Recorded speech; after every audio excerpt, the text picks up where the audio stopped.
Ayan guys, so good morning. This is Boss Yang. So matagal-tagal tayong walang upload. Ngayon na lang ulit.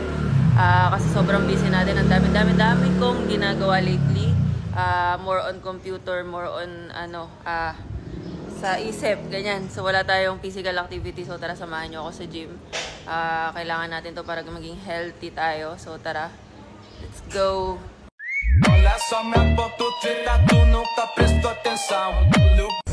So we're here.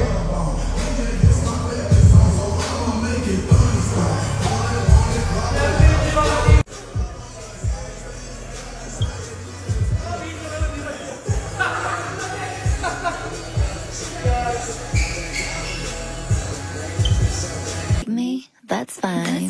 You don't like me? Okay, bye. You don't like me? Then why? Do you wish me like you love in your mind all the time? I'm yours, honey.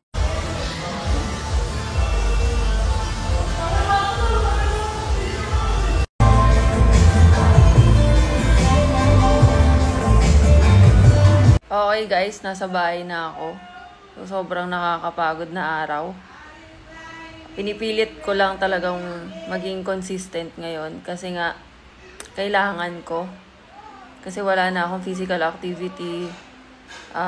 Medyo feeling ko nangihina yung katawan ko. And kailangan kong mag-leg day dahil natumbahan tayo ng big bike. No? So tumama tayo kung saan saan. So kailangan natin ng malakas na legs para at least kahit ma-out of balance ko, kaya ko siyang buhatin. So, yun din. Isa rin yun sa dahilan bakit tayo nag-workout ngayon.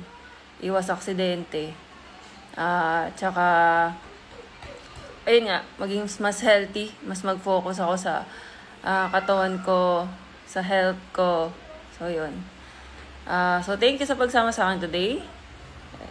Samahan nyo ulit ako sa susunod.